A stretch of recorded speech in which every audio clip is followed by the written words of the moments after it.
सुप्रभात विद्यार्थियों। पिछली वीडियो में हमने हमारी हिंदी पाठ्य पुस्तक बसंत के पाठ 11 रहीम के दोहों का अध्ययन किया। अब हम आगे के 3 दोहों का अध्ययन करेंगे।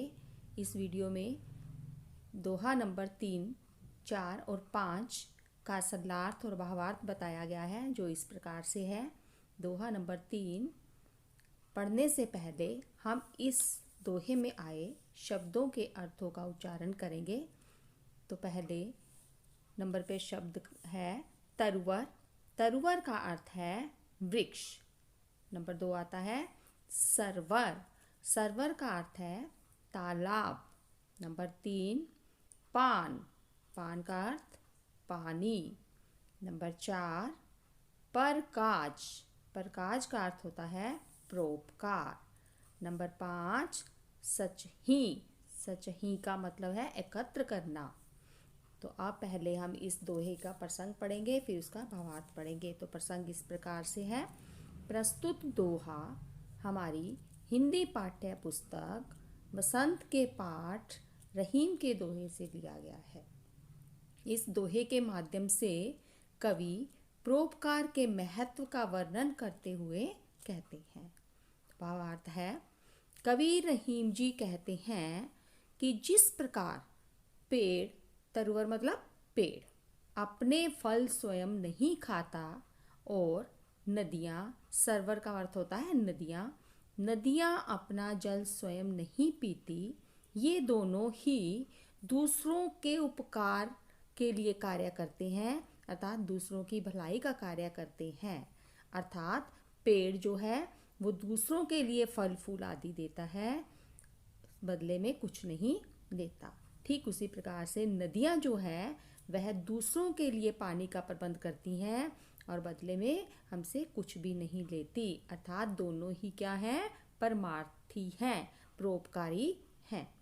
ठीक पेड़ और नदियों की तरह ही क्या है? सज्जन पुरुष जो है, सुजान का अर्थ होता है सज्जन पुरुष, अच्छे लोग, और संपत्ति का मतलब होता है धन संपत्ति। सच ही का मतलब है एकत्र करना। अर्थात ठीक उसी प्रकार से जो सज्जन व्यक्ति है वो भी दूसरों की भलाई के लिए ही अपने धन का संचय करता है, अर्थात दूसरों के लिए परोपकार करने के लिए अपने धन को इकट्ठा करके रखता है।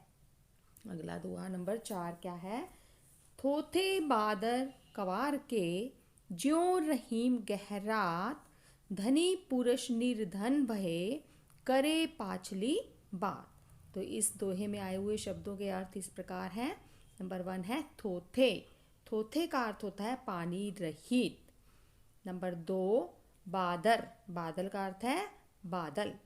नंबर 3 क्वार। क्वार का अर्थ है हिंदी महीने का नाम। नंबर 4 गहरात। गहरात का अर्थ उमड़ते रहना। नंबर 5 पाछली, पीछे की। तो इस दोहे का अर्थ समझने से पहले हम इसका प्रसंग जानेंगे। तो इसका प्रसंग होगा, प्रस्तुत दोहा हमारी हिंदी पाठ्य पुस्तक वसंत के पाठ रहीम के दोहे से लिया गया है। कवि रहीम जी इस दोहे में अकर्मण्य व्यक्ति के विषय में बताते हैं, अर्थात उनका वर्णन करते हुए कहते हैं। अकर्मण्य का मतलब होता है जो काम नहीं करते। तो भावार्थ किस इसका होगा? रहीम जी के अनुसार जो पाखंडी लोग हैं, ढोंगी लोग हैं, अर्थात जो अकर्मण्य हैं, जो काम नहीं करते, वो ठीक क्वार महीने में जो बादल छाते हैं, क्वार महीने में जो बादल आते हैं वो सिर्फ गरजने का काम करते हैं, बरसते नहीं। गरजते तो बहुत हैं लेकिन बरसते नहीं।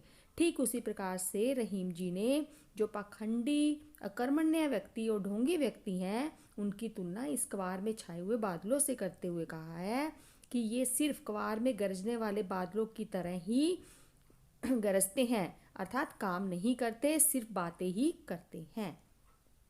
तो ठीक उसी प्रकार से धनी पुरुष, धनी मतलब जो अमीर पुरुष है, निर्धन भय, अगर वो गरीब हो जाता है तो वो भी क्या है, क्वार महीने की तरह जो बादल गरजते हैं ठीक उसी प्रकार से वह अगर गरीब हो गया तो भी वह पिछली बातों को ही दोहराता है जब वो अमीर था, अर्थात पिछली बातों को दोहराता ही रहता है, न कि कोई काम करने की कोशिश करता है, अर्थात वह जीवन में कोई भी कार्य नहीं कर सकता।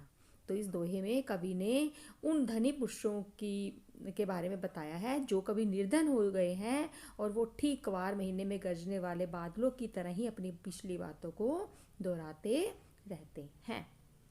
नंबर 3 दोहा यानी लास्ट नंबर दोहा जो है वो इस प्रकार से है।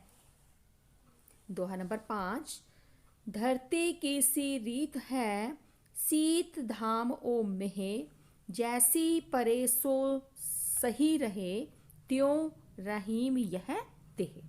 तो इस दोहे में आए हुए शब्दों के अर्थ जानेंगे पहले।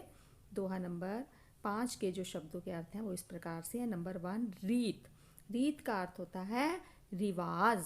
नंबर 2 शीत, शीत का अर्थ है सर्दी। धाम, धाम का अर्थ होता है धूप। मेहे, मेहे का अर्थ है वर्षा। और लास्ट देह, देह का अर्थ है शरीर। तो इस दोहे का प्रसंग इस प्रकार है। कवि रहीम जी व्यक्ति को समभाव अर्थात हर परिस्थिति में अपने आप को समान रूप से समायोजित कर लेता है या अपने आप को उसी प्रकार ढाल लेता है, उस व्यक्ति के बारे में बताया है कि जो हमारी धरती पर रहने वाले लोग हैं वो जिस प्रकार से धरती पर मौसम आता है, गर्मी आती है, सर्दी आती है, वर्षा आती है, उसी प्रकार से अपने आप को समायोजित कर लेते हैं। ठीक उसी प्रकार से कवि ने हर परिस्थिति के अनुसार हमें जीने की प्रेरणा देते हुए बताया है। तो भावार्थ है, कवि के अनुसार मनुष्य को सदैव धरती की तरह, जिस प्रकार से हमारी धरती धैर्यवान है, सहनशील है, अर्थात समय के हिसाब से, परिस्थिति के हिसाब से अपने आप को समायोजित कर लेती है, तो हमें भी उस व्यक्ति को भी उसी तरह से अपने आप को समायोजित कर लेना चाहिए। धरती मतलब पृथ्वी, रीत मतलब स्वभाव है कि जिस प्रकार से धरती सर्दी, धाम मतलब गर्मी, मेह मतलब वर्षा, हर परिस्थिति में अपने आप को समभाव से परिस्थिति के अनुसार ढाल लेती है, ठीक उसी प्रकार से मनुष्य को भी हर परिस्थिति का सामना करते हुए अपने आप को समायोजित कर लेना चाहिए।